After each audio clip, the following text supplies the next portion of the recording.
The station was called Vallows Deep, and it sat at the edge of known space like a metal island floating in a very dark sea. It was not a beautiful place. The walls were gray, the lights hummed too loud at night, and the air always smelled a little like burnt wiring. But it worked.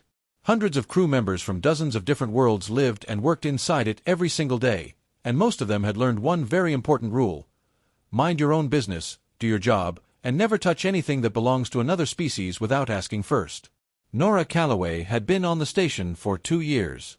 She was not a scientist or a soldier or a diplomat.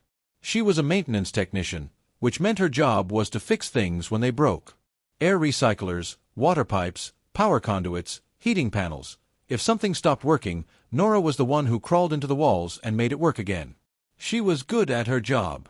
She was quiet, she was careful, and she never complained, even when the job was hot or cramped or boring, which it usually was. She was on the mid-level corridor doing a routine check on the ventilation pipes when the shuttle came in. She did not see it land. She only heard people talking about it later, in the mess hall, in hushed voices with wide eyes. The shuttle had come from a survey team that had been out near the edge of the Keth Belt, a stretch of dead asteroid fields that nobody visited unless they had to. The team had returned early, and they had brought something back with them. The creature was small. That was the first thing people said about it. It was small, maybe the size of a large dog, with dark scales that shimmered between black and deep blue depending on how the light hit them. It had 4 limbs and 2 folded wings pressed tight against its back, and its eyes were a pale silver color that caught the light and held it. It looked, in some ways, like a very young dragon. In other ways, it looked like something that could take your arm off if it wanted to. It was a Corvth Hatchling. Everyone on the station knew what that meant, because everyone in the known galaxy knew what the Corvth were. They were apex predators.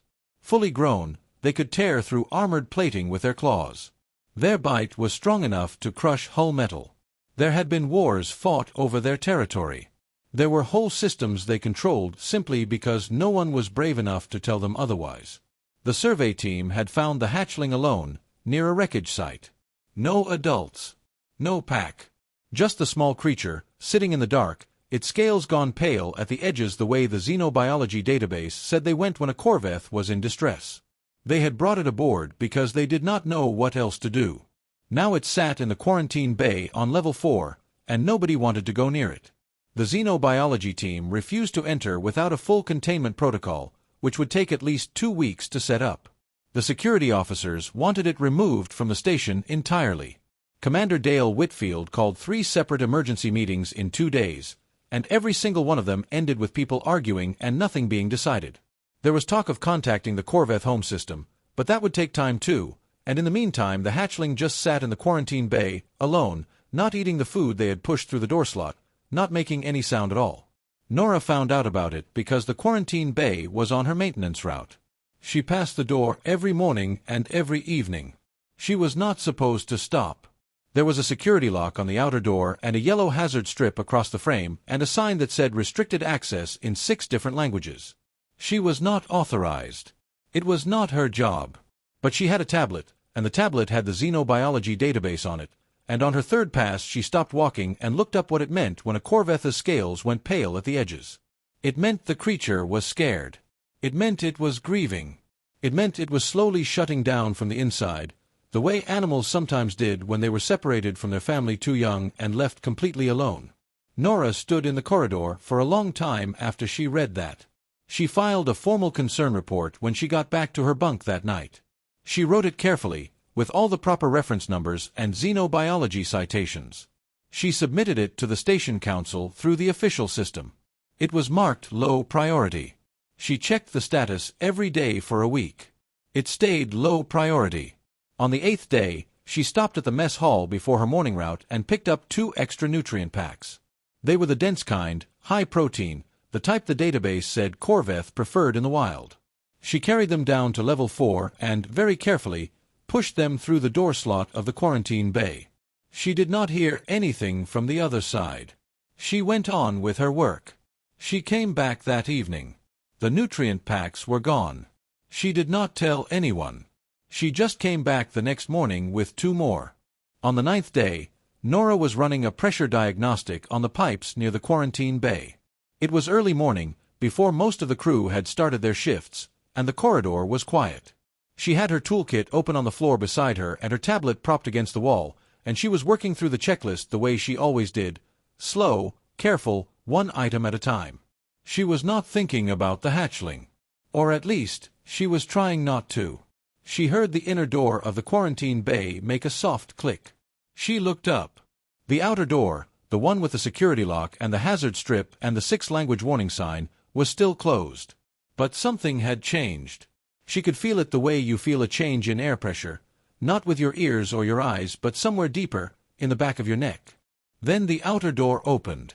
Later, when the station logs were reviewed, the engineers would spend 3 days trying to understand how it had happened. The inner seal had disengaged first, which should have been impossible without a code. Then the magnetic latch on the outer door had released, which required a specific sequence of electronic pulses that no animal should have been able to produce. The best explanation they ever came up with was that the hatchling had been watching Nora badge in through the outer door on her morning rounds, 3 times over 3 days, and had somehow learned the pattern from the vibrations the lock made when it responded to her card. Nora did not know any of that yet.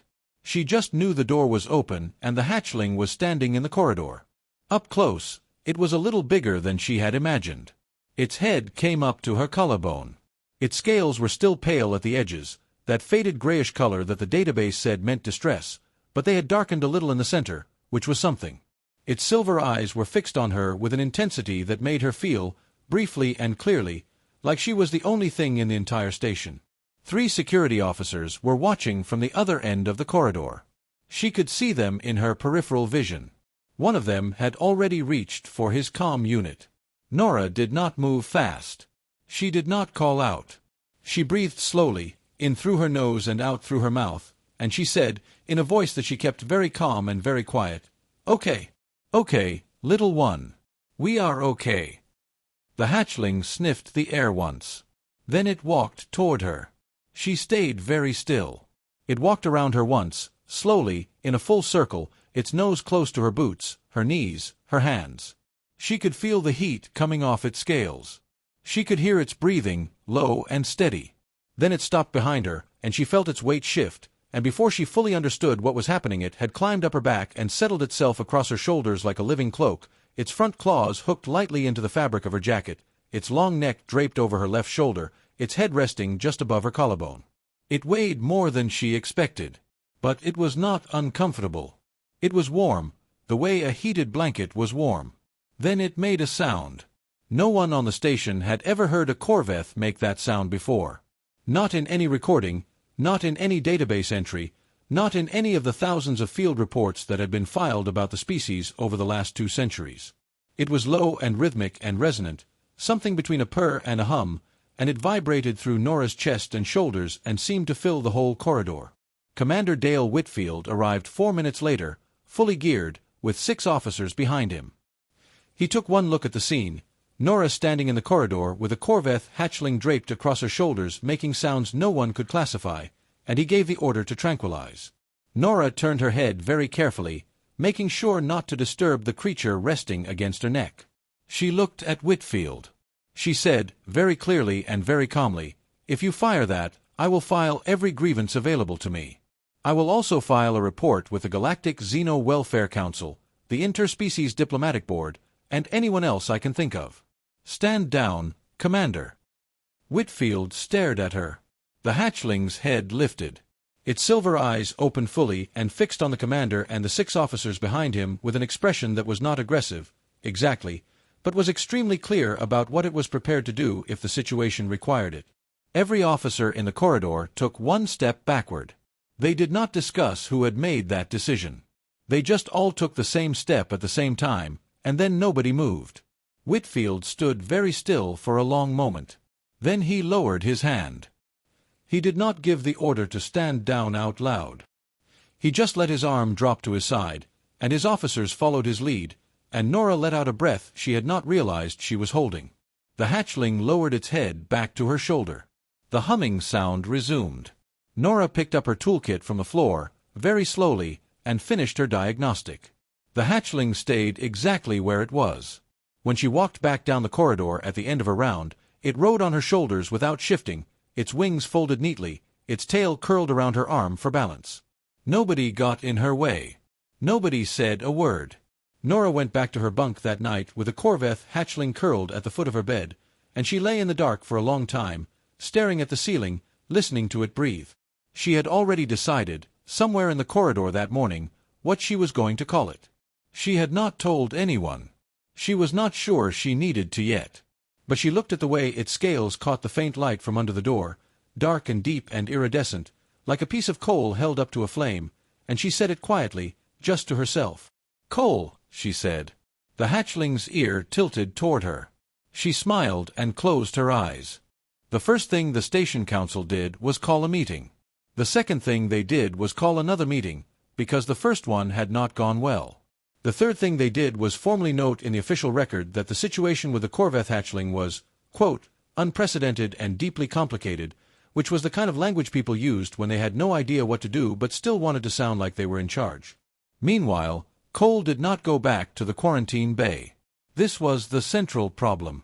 The creature had decided that the quarantine bay was not where it lived anymore.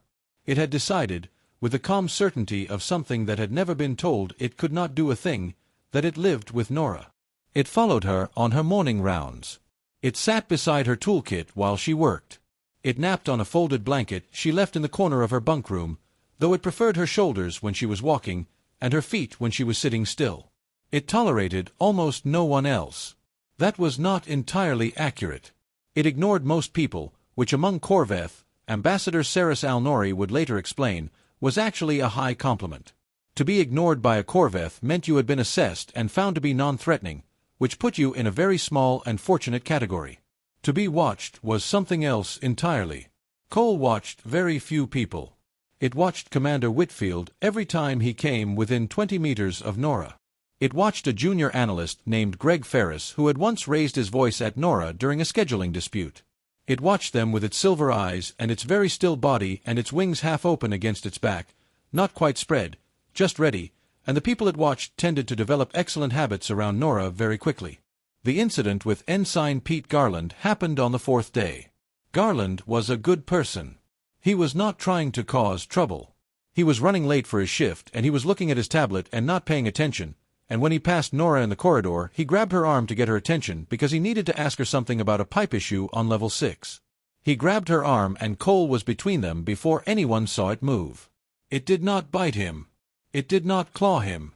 It simply placed itself in the space between Garland and Nora and made a sound that the security footage captured very clearly, a deep, rising sound that filled the corridor and made 3 people passing at the far end stop walking entirely. Garland went completely still. He held up both hands, which was not something he had planned to do. His body just did it on its own. Nora said, quietly, "Cole. Easy." Cole stepped back. It turned and climbed back onto Nora's shoulders. It looked at Garland over her shoulder with its silver eyes. Garland said, in a very careful voice, that the pipe issue on level 6 could wait. Then he walked away. He never grabbed anyone's arm again, not for the rest of his time on the station. The council meetings continued. There were representatives who said the creature was a danger. There were xenobiologists who disagreed loudly and with a great deal of enthusiasm, because they had never been this close to a living Corvth before and they found the whole situation professionally thrilling. There were security officers who wanted protocols established. There were engineers who wanted to know who was responsible for the quarantine bay latch and why it had failed. Then, on the 6th day, Ambassador Saris Alnori arrived. She had been on her way to Vallows Deep already, for an entirely different matter. She was tall and very calm, and she wore the formal marks of the Corvth Diplomatic Corps on her collar, which meant she had spent years living and working in Corvth territory and had earned the right to speak on their behalf in off-world spaces. When she heard what had happened, she went very still for a long moment in the way that people went still when they were processing something that had surprised them deeply. Then she asked to see the creature. Nora was on her evening round when the ambassador found her. Cole was on her shoulders, its tail wrapped around her left arm, its eyes half closed in that way it had when it was comfortable but not sleeping. Alnori stopped at a respectful distance. She looked at Cole for a long time without speaking. Cole looked back at her. Then the ambassador did something that no one in the corridor had expected. She pressed one closed fist to the center of her chest and dipped her head in a slow, deliberate bow. Cole's ears moved forward.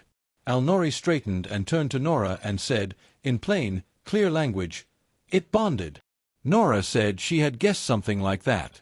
The ambassador explained it to the council the next morning, and then she explained it again more slowly when they did not seem to understand the implications. A Corvth hatchling that was separated from its pack during a vulnerable period, too young, too alone, too frightened, could form what their culture called a life bond with another being if that being showed them consistent, non-threatening care during the window.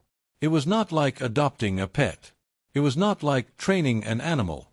It was something that their biology did on its own, without asking permission, because it was built into them as a survival mechanism, the same way a very young child would attach itself to whoever was keeping it safe.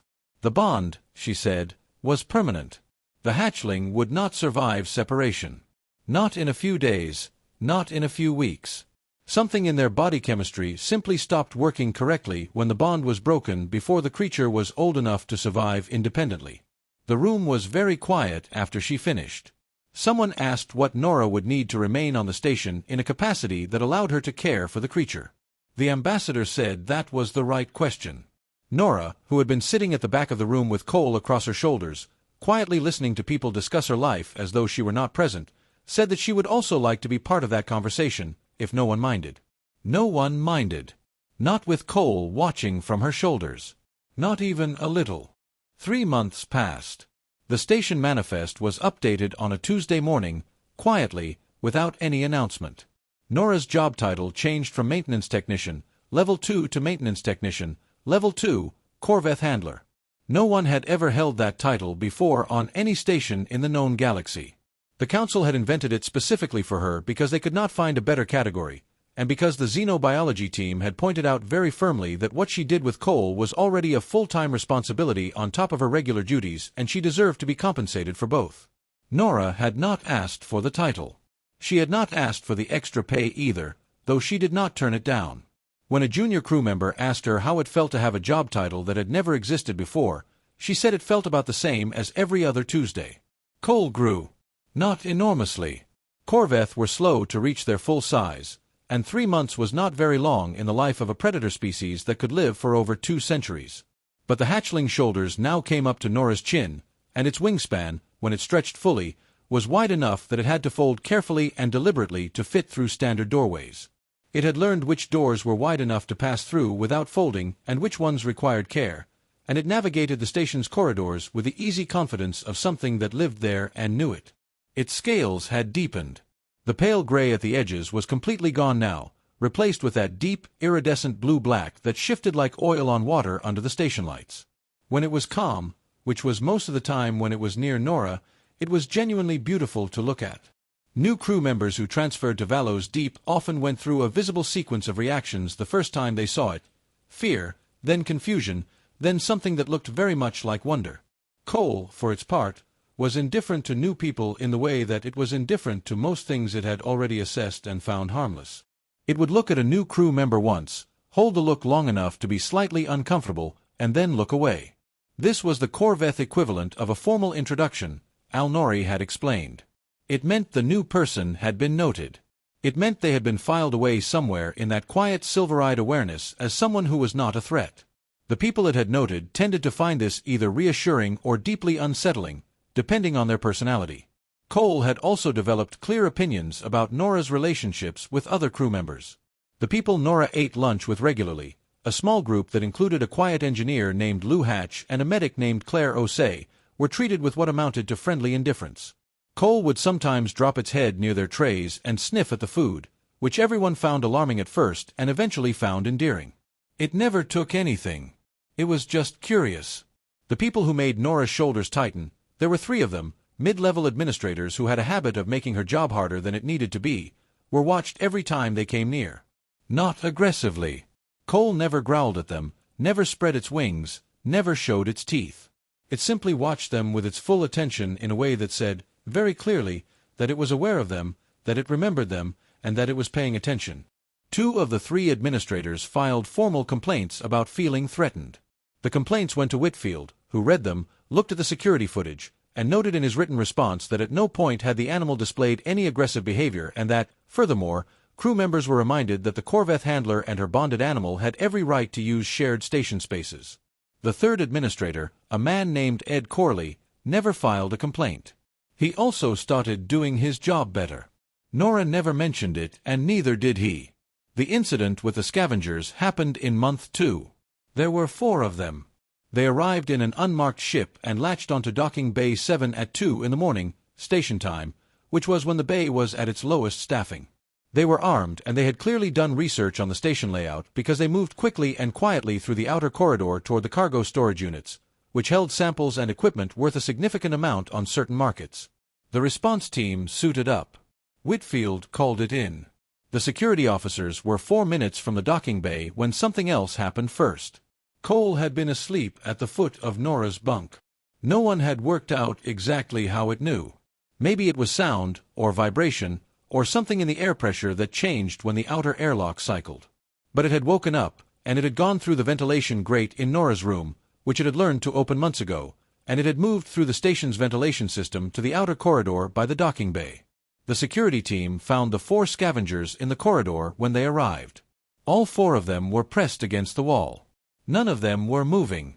None of them were injured either, not seriously, though one of them had a very small claw mark across the back of his hand that he would later describe, in the station's official report, as the most frightening experience of his life.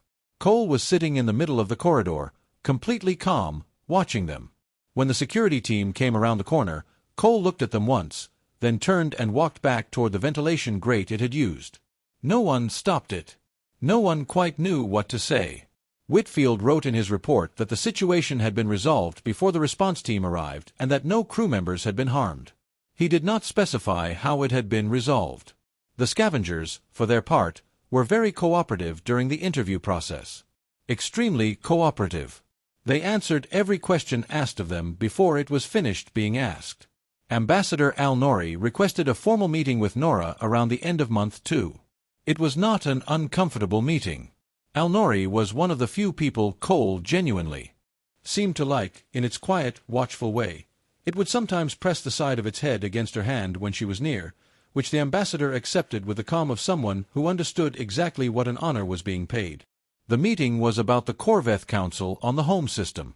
They had questions, Al-Nori said. About Nora. About the bond. About what she had done to earn it. Nora thought about it for a moment. Then she said, honestly, that she had not done anything special. She had just not wanted Cole to be alone. Al-Nori was quiet for a moment. Then she said she would pass that along. She did pass it along. The response from the Corvth Council came back in 11 days, which was, Al-Nori noted, extremely fast for them. Nora never found out exactly what was in it. But the ambassador's expression when she read it was something between surprised and deeply moved, and she held the response document for a long time before she set it down. They came in the early morning, when the station was between shifts and the corridors were mostly empty. The sensors picked them up first. 7 ships, traveling in the tight and deliberate formation that the Corvth used when they moved as a pack across open space. They were not small ships. The largest one was bigger than the whole docking bay, and the way it moved through the dark said clearly that it was used to being the most dangerous thing in any space it entered. The alert went to Whitfield immediately. He called a full station advisory, which was 1 level below full emergency, and he spent the next 20 minutes on the comm trying to reach the lead ship while his officers moved quietly to their stations and tried to look calmer than they felt. The ships did not respond to hailing. They did not respond to the second hail or the third. They just kept coming, steady and unhurried, in the way that something moves when it already knows what it is going to do. Ambassador Al-Nori arrived at the command center still fastening her collar, and she looked at the sensor display and went still for a moment and then said, quietly, that everyone should remain calm and that this was not an attack formation. Someone asked her how she could tell.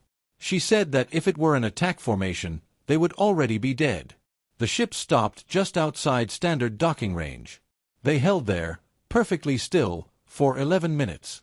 Then a single signal came through, in Corvth frequency, which Al-Nori translated without being asked.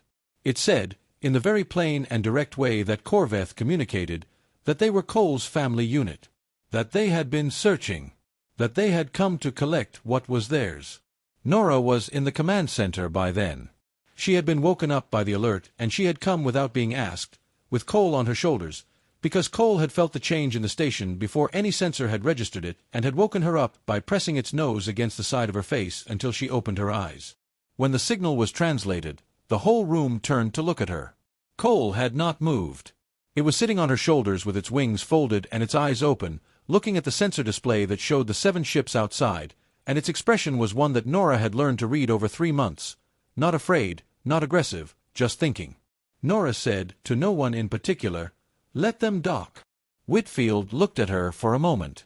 Then he opened the channel and cleared the docking request. They came off the ships one at a time.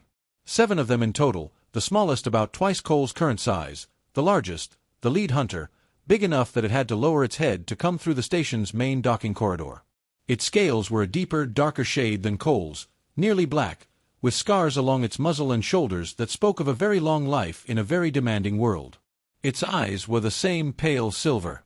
They moved across the docking bay slowly and deliberately, taking in the crew members standing at a careful distance, taking in the station itself, and then finding Nora. They stayed on Nora. Cole dropped from her shoulders. Everyone in the docking bay tensed. A few people took a step back. The hatchling walked forward, toward the pack, and for one long and very quiet moment the whole station seemed to hold its breath. Cole stopped in front of the lead hunter. They looked at each other. The lead hunter lowered its head slowly until its nose almost touched the top of Cole's head, and Cole leaned into the contact, and a sound moved through the pack, low, resonant, layered, the same kind of sound Cole made when it was calm and safe, but larger, the way a single voice becomes something different when others join it. Then Cole turned around and walked back to Nora and climbed back onto her shoulders. The lead hunter watched this happen. It watched Cole settle back into place, watched Nora's hand come up automatically to rest against the side of Cole's jaw, watched the way the hatchling pressed into the touch. The lead hunter was still for a long time after that, long enough for the silence to become something that felt significant. Then it walked toward Nora. The crew members between them moved aside. Not quickly, not in a panicked way, just with the quiet instinct of people who understood what was happening even if they could not have explained it. The lead hunter came to a stop 3 meters away. It was enormous up close. Nora could see her own reflection in its silver eyes. She did not look away. She had spent 3 months learning not to look away from Cole, and she had learned that looking away meant something different to them than it did to humans, and she kept her eyes level and her breathing slow, and she waited. The lead hunter looked at her for a long time. Then it did something that Al-Nori would later say she had never seen a Corvth hunter do in all her years in their territory. It lowered its body slowly, front limbs extended, head down, wings pressed tight and low, in the gesture that Corvth used among themselves to yield a space. To acknowledge that someone else had the right to be where they were. It was, the ambassador said afterward, the same gesture a hunting pack gave to a territory holder whose claim they recognized as legitimate. It yielded to Nora. Nora breathed out slowly. She pressed her fist to the center of her chest, the same gesture she had once seen Al-Nori make, and she dipped her head in return. The lead hunter rose back to its full height. The pack stayed for 6 days. They moved through the station with a careful, deliberate attention of beings who were cataloging everything. They did not cause trouble. They ate in the cargo bay, which was the only space large enough to accommodate them comfortably, and they brought their own food, which the crew was grateful for. They observed the crew.